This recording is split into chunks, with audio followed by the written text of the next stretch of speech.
PM Narendra Modi आज देवभूमि के दौरे पर पहुंचे हुए हैं। पीएम ने वहां पर जौली एयरग्राउंड पर पहुंचने के बाद वहां मुख्यमंत्री पुष्कर सिंह धामी ने उनका स्वागत किया, जिसके बाद वो आगे कार्यक्रम के लिए प्रस्थान करते दिखाई दिए। जिसके बाद पीएम नरेंद्र मोदी मुखबा पहुंचे। वहां पर उन्होंने मां गंगा की पूजा की, अर्चना की, मंत्रोच्चारण के बीच वहां पर मां गंगा से आशीर्वाद लेने के बाद अब वो आगे के कार्यक्रम में पहुंचेंगे। बता दें आपको, पीएम नरेंद्र मोदी का ये दौरा शीतकालीन यात्रा के लिहाज से बेहद अहम माना जा रहा है और वहां पर प्रकृति का लुत्फ उठाते, आनंद लेते, इन नज़ारों का आनंद लेते दिखाई दिए पीएम नरेंद्र मोदी। दूरबीन से खुद वहां पर देखिए, बड़ी संख्या में जो पीएम नरेंद्र मोदी की एक झलक पाने के लिए लोगों का हुजूम वहां पर उमड़ा हुआ दिखाई दिया। उनको भी हाथ हिलाकर उनका अभिवादन स्वीकार करते दिखाई दिए पीएम नरेंद्र मोदी। और देखिए, बर्फ की चादर से ढके ये पहाड़, ये खूबसूरत नज़ारा प्रकृति का, जिसका आनंद लेते दिखाई दिए, लुत्फ उठाते नजर आए पीएम नरेंद्र मोदी। और मंदिर में उन्होंने पूजा अर्चना की और इसके बाद उनका यहाँ एक जनसभा का भी कार्यक्रम प्रस्तावित है। शीतकालीन यात्रा पर पहुंचे हुए हैं पीएम नरेंद्र मोदी। हालांकि इससे पहले कई बार मौसम खराब होने की वजह से उनके इस दौरे में बहुत सारे चेंजेस किए गए, कई बार ये दौरा पोस्टपोन भी हुआ, लेकिन आखिरकार हर्षलवासियों के बीच वहाँ पे मुखबा में मंदिर में पहुँचे पीएम नरेंद्र मोदी और वो काफ़ी उत्साहित नजर आ रहे हैं। वहाँ के मौजूद तमाम लोग, ये देखिए तस्वीरें भी आपके सामने, सुबह सवेरे से ही वहाँ पर पीएम नरेंद्र मोदी को देखने के लिए देश के मुखिया हैं, देश के प्रधानमंत्री हैं नरेंद्र मोदी, उनका दीदार करने के लिए, उनकी एक झलक देखने के लिए वहाँ पर सुबह से ही लोग इकट्ठा होने शुरू हो गए थे और इंतज़ार किया थोड़ा फ्री हो, पूजा अर्चना करने के बाद, पूजा पाठ खत्म करने के बाद जब वो मंदिर से देखिए बाहर निकलकर वहाँ मौजूद लोगों का हाथ हिलाकर अभिवादन भी पीएम नरेंद्र मोदी स्वीकार दिखाई दिए। तो देवभूमि पहुंचे पीएम मोदी, वहाँ पर स्वागत करने के लिए जौलीग्रांट एयरपोर्ट पर उत्तराखंड के मुखिया पुष्कर सिंह धामी खुद पहुंचे। खुद उन्होंने वहाँ पर फूलों का गुलदस्ता उन्हें भेंट करके रिसीव किया और उसके बाद फिर पीएम नरेंद्र मोदी यहाँ आए, इस मंदिर में आए और इन खूबसूरत पहाड़ों का नज़ारा, इसका आनंद लेते दिखाई दिए, पूजा अर्चना करते नजर आए, आरती उतारते नजर आए माँ गंगा की। और माँ गंगा के आशीर्वाद के साथ अब आगे उनके जहाँ कार्यक्रम हैं वहाँ पर वो पहुँचेंगे। बाइक रैली को हरी झंडी दिखाने का कार्यक्रम उनका शेड्यूल है। इसके अलावा जनसभा करते दिखाई देंगे। क्या कुछ कहेंगे, इस पर भी सभी की निगाहें टिकी हुई है। और शीतकालीन यात्रा के मद्देनज़र ये बहुत महत्वपूर्ण था। दरअसल बाकायदा इनवाइट उन्हें किया गया था, शीत यात्रा पर आने के लिए उन्हें जो निमंत्रण दिया गया था उसे उन्होंने स्वीकार किया और अपने वादे को पूरा करते हुए पीएम नरेंद्र मोदी आज यहाँ पहुँचे। देवभूमि के दौरे पर पीएम नरेंद्र मोदी, शीतकालीन यात्रा पर पीएम नरेंद्र मोदी, और इससे माना जा रहा है कि शीतकालीन यात्रा को लेकर लोगों को भी प्रोत्साहित किया जा सकेगा कि वो भी शीतकालीन यात्रा का हिस्सा बने। तस्वीरें लगातार आप तक पहुंचा रही हैं और मौसम आज बहुत सुंदर, बहुत सुहावना वहां पर, और इसीलिए फाइनली उनका निर्धारित किया गया। और मंदिर में पूजा अर्चना करने के बाद पीएम मोदी बाहर आकर पहाड़ों पर जो बर्फ की सफ़ेद चादर दूर दूर तक बिछी हुई है, ठंडी ठंडी सुहावनी हवा वहाँ पर जो चल रही है, उसका आनंद लेते नजर आए।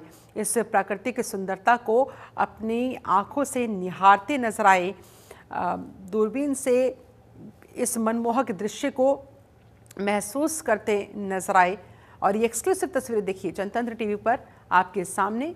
और यहाँ पर थोड़ी देर धूप में बैठने के बाद, प्राकृतिक सुंदरता का नज़ारा देखने के बाद वो जनसभा को भी संबोधित करते नजर आएंगे, बाइक रैली को हरी झंडी दिखाते नजर आएंगे और शीतकालीन यात्रा पर जो उन्हें इनवाइट किया गया था, निमंत्रण उनको भेजा गया था, उसे उन्होंने स्वीकार किया और अपना वादा पूरा करते हुए आज पीएम नरेंद्र मोदी देवभूमि की धरा पर आए हैं। और देखिए, बड़ी संख्या में लोग सुबह से ही वहाँ पर तैयार होके, और उत्तराखंड की जो पारंपरिक वेशभूषा होती है उसमें बहुत सारे लोग नजर आए पीएम नरेंद्र मोदी को देखने के लिए। सुबह सवेरे से ही वो वहाँ पर पहुँच गए थे और उनको और पीएम मोदी ने भी, ये देखिए, लोगों ने वहाँ पर उत्तराखंड की संस्कृति का परिचय कराते हुए जो वहाँ का सांस्कृतिक नृत्य है वो करते पीएम नरेंद्र मोदी का कुछ इस खास अंदाज में वहां पर स्वागत हुआ है। ये 3 तस्वीरें देखिए आपके सामने। हरीश खनेड़ा हमारे साथ संवाददाता ज्यादा जानकारी के साथ इस समय लाइव कनेक्ट हो गए हैं। हरीश, इस समय पीएम नरेंद्र मोदी की एग्जैक्टली कहां मौजूदगी है, कितनी देर का और यहाँ पर कार्यक्रम, और उसके बाद का अगला कार्यक्रम कहां, कितने बजे का? देखिए, इस तरह से आज की अगर बात करें तो आज उत्तराखंड में प्रधानमंत्री पहुंचे हुए हैं। उत्तराखंड के हर्सिल यानी कि जो उत्तरकाशी जिले के जो गंगा का जो मायका है, वहां पर आज प्रधानमंत्री पहुंचे हुए हैं। तमाम जो देवभूमि के लोग हैं उनका स्वागत यहाँ पर कर रहे हैं। ढोल नगाड़ों के साथ उनका भव्य स्वागत यहाँ पर किया गया है। और बिल्कुल देखिए, जिस तरह से प्रधानमंत्री आज यहाँ पर पहुंचे हैं तो जाहिर सी बात है कि यहाँ के जो पर्यटक हैं या दूर दराज के जो पर्यटक हैं। चलिए, मैं लौटूंगी आपके पास। फिलहाल ये तस्वीरें हम दिखा रहे हैं पीएम नरेंद्र मोदी हाथ जोड़कर वहां पर देखिए लोगों का अभिवादन भी स्वीकार करते हुए और हंसते मुस्कुराते हुए, और पारंपरिक नृत्य उत्तराखंड के संस्कृति को, यहाँ के कल्चर को दर्शाता हुआ, और लोग इस अंदाज में पीएम मोदी का वहां पर वेलकम कर रहे हैं। और बड़ी संख्या में लोगों की वहां पर मौजूदगी, ढोल नगाड़ों के बीच, ढोल की थाप पर यहाँ पर लोग झूमते नजर आ रहे हैं, गाते नजर आ रहे हैं। उत्तराखंड की सांस्कृतिक धरोहर का परिचय यहाँ पर पीएम नरेंद्र मोदी से कराते नजर आ रहे हैं। और ये कुछ खास अंदाज में आज शीतकालीन यात्रा पर जो पीएम मोदी पहुंचे हुए हैं, सबसे पहले वो यहाँ मंदिर में गए, पूजा अर्चना की, माँ गंगा की पूजा करने के बाद, आरती करने के बाद अब यहाँ पर पीएम मोदी की लोगों के बीच मौजूदगी है। ये देखिए, दूर दूर तक, पीछे तक भी जहाँ जहाँ नजर जा रही है लोग, ये तमाम उत्तराखंड की महिलाएं देखिए अपनी पारंपरिक वेशभूषा में वहाँ पर पहुँची हुई हैं और इंतज़ार कर रही हैं पीएम नरेंद्र मोदी से एक बार मुलाकात हो जाए उनकी, अगर पॉसिबल हो सके, अगर संभव हो सके तो सेल्फी भी खींच ली जाए। और इसी इंतज़ार में पीएम मोदी की एक झलक पाने के लिए सुबह सवेरे से ही ये तमाम लोग वहाँ पर, इन लोगों का हुजूम वहाँ पर उमड़ा हुआ है और इत्मीनान के साथ वो इंतज़ार कर रहे हैं। दूर से ही कई लोग पीएम मोदी को देख रहे हैं। हरीश खनेड़ा लगातार हमारे साथ जुड़े हुए हैं। हरीश, शीतकालीन यात्रा का जो निमंत्रण भेजा गया था पीएम मोदी को, उन्होंने अपना वादा पूरा किया और उसे स्वीकारते हुए आज उनकी मौजूदगी यहाँ पर, ऐसे में शीतकालीन यात्रा के लिहाज से ये दौरा कितना अहम माना जाए? देखिए शिल्पा, जिस तरह से प्रधानमंत्री आज उत्तराखंड के जो हर्सिल है, मुकवा है, हुए हैं, और जाहिर सी बात है कि जिस तरह से उनकी मेजबानी के लिए उत्तराखंड के तमाम जो लोग हैं, महिलाएं हैं, पुरुष हैं, जो अपनी पारंपरिक जो वेशभूषा में उनका स्वागत कर रहे हैं, ढोल नगाड़ों की थाप के साथ उनका स्वागत यहाँ पर किया जा रहा है। जाहिर सी बात है कि कहीं न कहीं दूर दराज तक ये तस्वीरें पहुंच रही होंगी और यहाँ एक बड़ा संदेश देने का काम किया जा रहा है। जैसे कि मुख्यमंत्री धामी ने ये माना था कि प्रदेश में जो चारधाम यात्रा है, अब उसे शीतकाल के लिए भी खोला जाए, तो शीतकाल के जो गद्दी स्थल हैं वहां पर लोग पहुंच सकें, लोगों को जो गद्दी स्थल के भी दर्शन हो सकें, क्योंकि मुकवा वो क्षेत्र है, वो गांव है, वो जगह है जहां पर माँ गंगा का मायका है। और यहाँ के जो तमाम जो लोग हैं, यहाँ के जो लोग हैं, वो कहीं न कहीं इस परंपरा को इस तरह से भी देखते हैं कि देवभूमि उत्तराखंड के जो लोग हैं वो किस तरह से यहाँ पर मेजबानी करते हैं, किस तरह से अतिथि संस्कार करते हैं। अतिथि देवो भव का जो नारा है उत्तराखंड की भूमि का, वो साकार होता हुआ नजर आ रहा है आज के दिन, खासतौर पर जब प्रधानमंत्री लोगों के बीच में है और चारों तरफ से लोगों ने उन्हें घेरा हुआ है और बीच में प्रधानमंत्री कहीं न कहीं उनका नृत्य देख रहे हैं, उनके द्वारा जो स्वागत किया जा रहा है, तो वो तमाम तस्वीरें यहाँ पर दिख रही हैं। उत्साहित नजर आ रही है, सुबह सवेरे से वहां पर पहुंचे हुए हैं एक झलक पाने के लिए पीएम नरेंद्र मोदी की, और पीएम ने भी उनको निराश नहीं किया, हाथ हिलाकर उनका अभिवादन स्वीकार किया। और संभवतः अगर मौका मिलेगा तो लोग उनके साथ सेल्फी भी लेना चाहेंगे वहां।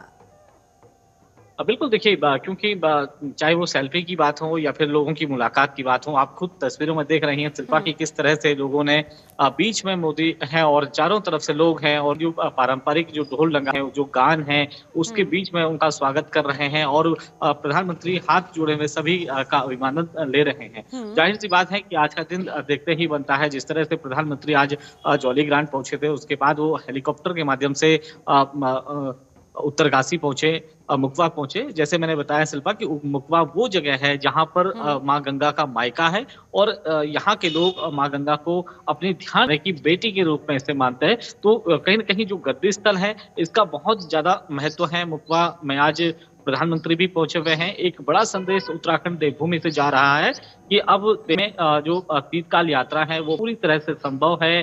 क्योंकि खुद प्रधानमंत्री यहाँ पर पहुंचे हुए हैं। केदारनाथ की बात करें, बद्रीनाथ की बात करें या फिर हम गंगा यमुना की बात करें, तो यहाँ पर कहीं न कहीं जो आयाम है वो दिखते बनते हैं। जिस तरह से एक बड़ा संदेश आज दिया जा रहा है उत्तराखंड से कि अब शीतकाल के लिए भी यहाँ पर यात्रा खुली हुई है। सरकार की जो व्यवस्थाएं हैं वो बिल्कुल चाक चौबंद हैं और जो लोग हैं जो दूर दराज से, देश के अलग अलग कोने से, विदेशों से जो मां गंगा के दर्शन के लिए यहाँ पर आ सकते हैं और साथ ही साथ बद्रीनाथ और केदारनाथ के भी दर्शन के लिए यहाँ पर आ सकते हैं। तो जाहिर सी बात है कि क्योंकि आज जो गतिस्थल पर प्रधानमंत्री पहुंचे हुए हैं, यहाँ के जो तमाम जो लोग हैं, चाहे वो नौनिहाल हों, चाहे वो जवान हों, चाहे वो युवा लोग हों या फिर जो मातृशक्ति है, तमाम लोग यहाँ पर प्रधानमंत्री से मिलने के लिए पहुंचे हुए हैं। एक घेरे के अंदर प्रधानमंत्री यहाँ पर नजर आ रहे हैं और चारों तरफ से लोग उनका स्वागत करते हुए भी नजर आ रहे हैं। जाहिर सी बात है क्योंकि यहाँ से हिमालय के दर्शन हो रहे हैं,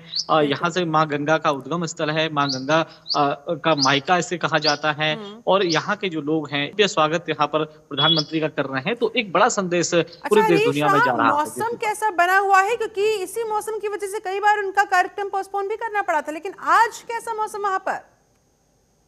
बिल्कुल, देखिए शिल्पा, जैसे इससे पहले भी प्रधानमंत्री का दौरा था, लेकिन मौसम खराब होने के चलते वो पॉसिबल नहीं हो पाया। लेकिन इस बार की अगर बात करें, यानी कि आज के दिन की अगर बात करें, तो आज बिल्कुल मौसम खुला हुआ है, धूप चारों तरफ खिली हुई है और ऐसे में बिल्कुल मौसम साफ है, सड़कें बिल्कुल दुरुस्त हो चुकी हैं और यहाँ पर तमाम जो लोग हैं, जो मुकबा क्षेत्र के जिले के हैं, यमुना और गंगा की अगर हम बात करें, तो यमुनोत्री और गंगोत्री के जो कपाट हैं, अब उनको खोलने की भी तिथि शुरू हो, तैयारियां चारधाम यात्रा प्रदेश में होगी।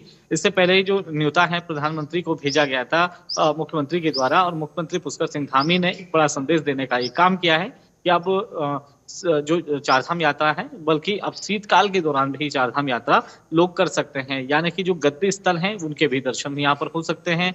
माँ गंगा का जो मायका है वहां पर लोग पहुंच सकते हैं। बहुत अच्छा नजारा यहाँ देखने को मिलता है। साथ ही साथ जो टूरिस्ट की अगर बात करें, क्योंकि आपने देखा कि जिस तरह से कल जो कैबिनेट समिति की जो बैठक हुई है उसमें एक उत्तराखंड को मिली है। जैसे कि हेमकुंड साहिब की बात करें या फिर हम केदारनाथ सोनप्रयाग की अगर बात करें, तो यहाँ पर रोपवे का जो रोपवे को जो यहाँ पर संस्कृति मिली है, तो उससे कहीं न कहीं पर्यटक और चारधाम को एक गति मिलने का काम होगा। और ऐसे में जो दूरी है उसे भी सरल करने की कोशिश सरकार की थी कि किस तरह से इसे सरल किया जाए, क्योंकि अधिकांश यहाँ पर खच्चरों के माध्यम से यात्रा होती थी। तो 16 किलोमीटर जो ट्रैक है हेमकुंड साहिब का, जहाँ पर लाखों लोग श्रद्धालु पहुंचते हैं, तो उसको भी कहीं न कहीं सहूलियत देने का काम किया गया है। दूसरी तरफ सोनप्रयाग से केदारनाथ की अगर बात करें शिल्पा, तो यहाँ पर भी 12-13 किलोमीटर की जो चढ़ाई है उसे लोगों को नापनी पड़ती थी। अब इस दूरी को मात्र 36 मिनट में पूरा किया जा सकता है। तो जाहिर सी बात है कि सरकार की ये मंशा रही है कि किस तरह से यात्रा हो या फिर टूरिज्म हो, उसको बढ़ावा दिया जा सके, लोगों को की जा सके, लोगों को और ज्यादा यहाँ पर जो टूरिस्ट हैं वो पहुंच सके, जो चारधाम यात्रा श्रद्धालु अवॉइड इसलिए करते थे क्योंकि शीतकालीन यात्रा बहुत चुनौतीपूर्ण रहती थी, मौसम खराब होने का डर रहता था, और भी जो आपने बताए हैं चैलेंजेस, चुनौतियां, उनको पार करके, उन पड़ावों को पार करते हुए यात्रा को पूरा करना होता था। और अगर ऐसे में सरकार की तरफ से, प्रशासन की तरफ से वहां पर श्रद्धालुओं के लिए सहूलियत कर दी जाएगी, तो फिर लोग क्यों नहीं आएंगे बड़ी संख्या में? फिर जाहिर तौर पर शीतकालीन यात्रा का भी लोग रुक करेंगे। क्या यही करने का प्रयास यहाँ पर? बिल्कुल शिल्पा, देखिए जो लोग जिनके पास ठीक ठाक पैसे होते हैं तो वो हेलीकॉप्टर के माध्यम से भी यात्रा करते हैं, लेकिन जो लोग वहां पर एक्चुअल जाना चाहते हैं, जिन लोगों के पास उतनी आर्थिक की मजबूती नहीं होती है, तो उनके लिए एक बड़ा अवसर होगा कि जब रोपवे के माध्यम से लोग चारों धाम के दर्शन करेंगे। खासतौर पर हम केदारनाथ की बात कर रहे हैं, केदारनाथ के दर्शन के लिए पहुंचेंगे। लगभग सालाना की अगर बात करें तो प्रत्येक वर्ष यहाँ पर लगभग 20 लाख से ज्यादा जो श्रद्धालु हैं वो दर्शन के लिए पहुंचते हैं। और एक बड़ा संदेश आज उत्तराखंड से देने का काम मुख्यमंत्री पुष्कर सिंह धामी की सरकार करने जा रही है। जैसे कि आज प्रधानमंत्री यहाँ पहुंचे हुए हैं, इनको न्योता इसलिए भेजा गया था कि एक बड़ा संदेश उत्तराखंड से जा सके, जो शीतकाल यात्रा है वो बिल्कुल सुरक्षित हो और जो यात्रा पड़ाव हैं, वहाँ पर भी रहने खाने की जो व्यवस्थाएँ हैं, वो बिल्कुल बनी रहे और ऐसे में चार के साथ-साथ जो शीतकालीन यात्रा जो होगी, वैसे में जो यहाँ के जो स्थानीय लोग हैं, उनके भी व्यवसाय यहाँ पर चल सकेंगे। तो एक ये काम यहाँ से किया जाए, जो आर्थिकी के साथ आर्थिकी भी लोगों की मजबूत हो सके, उत्तराखंड की भी आर्थिकी मजबूत हो सके, लोगों को भी रोज़गार यहाँ पर मिल सके, स्थानीय लोगों को और दूसरी तरफ जो लोग नहीं पहुँच पाते हैं खास तौर पर केदारनाथ नहीं पहुँच पाते हैं, भगवान बद्री विशाल में नहीं पहुँच पाते हैं या फिर जो लोग गंगोत्री नहीं पहुँच पाते हैं, यमुनोत्री नहीं पहुँच पाते हैं, तो यहाँ पर जो उनके जो गद्दी स्थल है, वहाँ पर पहुँच सकते हैं और वहाँ पे दर्शन कर सकते हैं। अगर हम बद्रीनाथ भगवान की बात करें, तो यहाँ पर जोशीमठ में जो ज्योतिर्मठ है, वहाँ पर जी। लोग दर्शन के लिए जा सकते हैं। दूसरी तरफ हम ओमकारेश्वर नाथ का गद्दी स्थल है, वहाँ पर लोग पहुँच सकते हैं। भगवान केदारनाथ के दर्शन गद्दी स्थल पर वहाँ पर किया जा सकता है। दूसरी तरफ अगर हम माँ गंगा की बात करें, तो मुखवा में यहाँ पर दर्शन किए जा सकते हैं। तो बिल्कुल कहीं न कहीं ये साफ संदेश है उत्तराखंड से सरकार का कि कहीं न कहीं जो यात्रा है, बिल्कुल सुलभ हो चुकी है, बिल्कुल आसान हो चुकी है और चाहे वो यात्रा रूट हो, यात्रा पड़ाव हो या फिर तमाम जो हैं, वो उसको भी यहाँ पर चाक-चौबंद किया जा और रहा जाहिर है। तौर पर अब दूसरी चारधाम यात्रा तरफ के द्वारा, शीतकालीन यात्रा के द्वारा फिर सरकार को कहीं ना कहीं टूरिज्म सेक्टर को भी बूस्टअप करने में काफी हद तक सहूलियत मिल पाएगी। बिल्कुल सही कहा आपने क्योंकि अगर इस तरह के आयोजन अगर होते हैं और संदेश देने का काम जिस तरह से आज यहाँ से किया जा रहा है, प्रधानमंत्री खुद देश दुनिया को संदेश देने का काम कर रहे हैं। तो बात है कि आज चलिए मैं यात्रा लौट को रही हूँ चार आपके चाँद पास। लगने ये वाले हैं। तस्वीरें भी हम देख रहे हैं, पीएम नरेंद्र मोदी और मुख्यमंत्री उत्तराखंड के पुष्कर सिंह धामी, वो भी इस समय वहां पर जो तस्वीरें लगाई गई हैं, प्रदर्शनी लगाई गई है, उसको देखते हुए, निहारते हुए, उसको समझते हुए आगे बढ़ रहे हैं। शीतकालीन यात्रा के दौरान कौन कौन से अहम पड़ाव, कौन कौन से महत्वपूर्ण मंदिर यहाँ के, इस बारे में हर्षित हो रहे हैं पीएम नरेंद्र मोदी जानकर। हर्षिल में इस समय उनकी मौजूदगी है और ये सीधी तस्वीरें देखिए आपके सामने उत्तराखंड के मुखिया से जो मौजूद अधिकारी है उनसे बात करते हुए, समझते हुए, अपनी राय यहाँ पर रखते हुए पीएम नरेंद्र मोदी इस समय तस्वीरों में दिखाई दे रहे हैं। ये दो तस्वीरें आपके सामने। पहली तस्वीर में उत्तराखंड के मुखिया और देश के मुखिया नरेंद्र मोदी, पीएम नरेंद्र मोदी पहुंचे हुए हैं और बात करते हुए, देखते हुए अलग अलग जो यात्रा के पड़ाव हैं, शीतकालीन यात्रा को लेकर जो लोगों को वो कहीं ना कहीं प्रोत्साहित कर रहे हैं कि आप भी यहाँ पर आएँ और इस यात्रा का हिस्सा बने। इसके लिए रोपवे का जो सिस्टम बनाया जा रहा है ताकि लोगों को सहूलियत हो सके, उनके समय की बचत हो सके और वो पूजन कर सके। ये देखिए किस किस तरह की वहाँ पर अरेंजमेंट्स इस समय की गई है और ये दो तस्वीरें इसी से जुड़ी हुई आपके सामने। हरीश खन्ना हमारे साथ जुड़े हुए थे, बहुत बहुत धन्यवाद आपका हरीश। नजर बनाए रखिएगा, आगे भी आपसे लेते रहे। बढ़ेंगे आगे। देहरादून में सीएम पुष्कर सिंह धामी ने केदारनाथ रोपवे को मिली मंजूरी देने के लिए केंद्रीय कैबिनेट का आभार व्यक्त किया। उन्होंने पीएम मोदी का आभार जताते हुए कहा, पीएम मोदी उत्तराखंड की प्रगति के लिए सक्रिय रहे। बता दें केंद्र सरकार ने सोनप्रयाग से केदारनाथ तक रोपवे के निर्माण के लिए मंजूरी दी। इस 12 किलोमीटर लंबे रोपवे का निर्माण 4081 करोड़ रुपए की लागत से किया जाएगा और इसकी मंजूरी केंद्र से मिल गई है। इसी बात को लेकर वो आभार जताते नजर आए, केंद्र का धन्यवाद करते नजर आए पुष्कर सिंह धामी।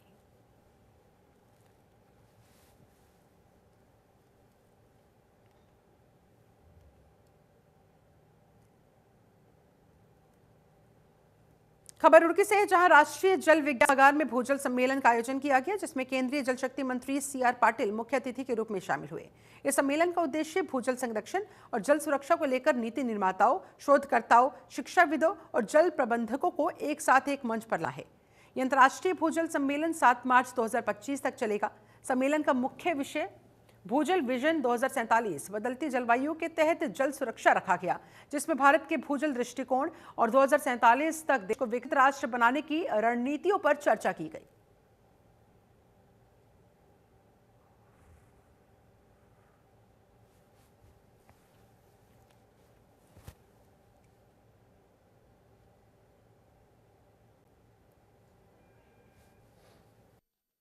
एनएच की सबसे बड़ी संस्था ये हमारे देश में है और माननीय प्रधानमंत्री नरेंद्र मोदी साहब ने पानी के ऊपर अलग अलग सेक्टर में जो काम करना शुरू किया है उसके परिणाम भी हमें मिलने लगे। NIT हमें उसके अंदर टेक्निकल मदद करती है, करना चाहिए, उसका सजेशन करती है, रिसर्च करती है। हमारे काम से उनको, देश को, लोगों को, फार्मर को या पीने के पानी में क्या फ़ायदा हुआ। अटल भूजल योजना के तहत जो रिचार्ज करने की भी कोशिश होती है रेन वाटर हार्वेस्टिंग के द्वारा, तो उसके अंदर भी कितना रिचार्ज होने से क्या फ़ायदा हुआ, कितना लेवल बढ़ा है, क्वालिटी पानी का कितना चेंज हुआ है, वो सब NIH हमें करके देता है। इसके अंदर जो अलग अलग जगह से जो लोग सब चीज़ आए हैं, उनके पास अपना नॉलेज यहाँ पर शेयर करते हैं कॉन्फ्रेंस में सबको। वहीं देहरादून में सीएम पुष्कर सिंह धामी ने केदारनाथ रोपवे को केंद्रीय कैबिनेट का आभार जताया। उन्होंने पीएम मोदी का आभार जताते हुए कहा, पीएम नरेंद्र मोदी हमेशा से ही उत्तराखंड की प्रगति के लिए सक्रिय रहे। बता दें आपको, केंद्र सरकार ने सोनप्रयाग से केदारनाथ तक रोपवे के निर्माण के लिए मंजूरी दे दी है। इस तकरीबन 13 किलोमीटर रोपवे का निर्माण 4081 करोड़ रुपए की लागत से होगा। मैं आदरणीय प्रधानमंत्री जी का पूरे उत्तराखंड की 1.25 करोड़ देवतुल्य जनता की ओर से उनका धन्यवाद करता हूं, आभार व्यक्त करता हूं कि लंबे समय से ये मांग रही है कि केदारनाथ और हेमकुंड साहब में रोपवे बने। आदरणीय प्रधानमंत्री जी ने उसका शिलान्यास कर दिया था और आज केंद्रीय कैबिनेट से उसको जल्दी से जल्दी ये प्रोजेक्ट धरातल पर उतरेंगे और जो लंबी यात्रा है, कठिन यात्रा है, कई घंटों की यात्रा कुछ मिनटों में ही पूरी होगी।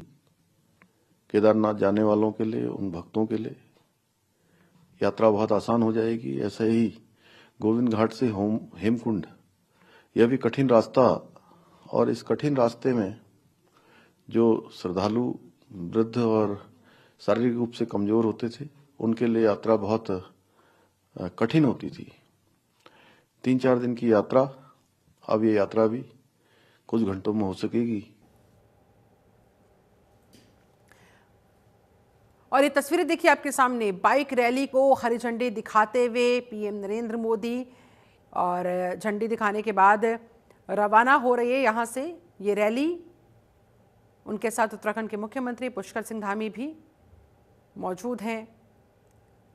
पीएम नरेंद्र मोदी की ये सीधी तस्वीरें देखिए आपके सामने, इस समय उत्तराखंड दौरे पर पहुंचे हुए हैं। हर्षिल से ये सीधी तस्वीरें, बाइक रैली को हरी झंडी दिखाकर रवाना करने के बाद एक जनसभा को भी संबोधित करने का आज का उनका कार्यक्रम प्रस्तावित है। और इसे देखा, वहाँ पर जो प्रदर्शनी लगाई गई थी शीतकालीन यात्रा से जुड़ी हुई, और इस दौरे के मद्देनज़र वहाँ के लोगों के द्वारा जो प्रदर्शनी वहाँ पर लगाई गई थी उसको देखते नजर आए थे, उसका जायजा लेते नजर आए थे पीएम नरेंद्र मोदी। उत्तराखंड के मुख्यमंत्री पुष्कर सिंह धामी से उस दौरान वो बात करते दिखाई थी। और अभी फिलहाल ये सीधी तस्वीरें हरी झंडी दिखाकर रवाना करते हुए इस रैली को यहाँ से, और उसके बाद फिर आगे उनका एक जनसभा को संबोधित करने का भी कार्यक्रम प्रस्तावित है। ऐसे में अब उम्मीद की जा रही है कि क्या कुछ वो कहते हैं, क्या संदेश देने का प्रयास वो करते हैं। सबकी निगाहें इस पर टिकी हुई है शीतकालीन यात्रा को लेकर। वहाँ लोगों को कैसे वो प्रोत्साहित करते दिखाई देंगे, क्योंकि बहुत ज़रूरी हो जाता है। इसी दिशा में ये काम भी जो चल रहा है अभी केंद्र की तरफ से, जो रोपवे को मंजूरी मिली है, तकरीबन 13 किलोमीटर लंबा रोपवे जो बनाया जाएगा, इससे शीतकालीन यात्रा और ज़्यादा आसान हो जाएगी, सुगम हो जाएगी, और बड़ी संख्या में श्रद्धालुगण फिर रुक कर सकेंगे, वहां पहुंचने के लिए जा सकेंगे। और इसी बात को लेकर उनका प्रोत्साहन आज किया जा रहा है। पीएम नरेंद्र मोदी भी वहां पर मौजूद है, उत्तराखंड के मुख्यमंत्री पुष्कर सिंह धामी भी मौजूद है।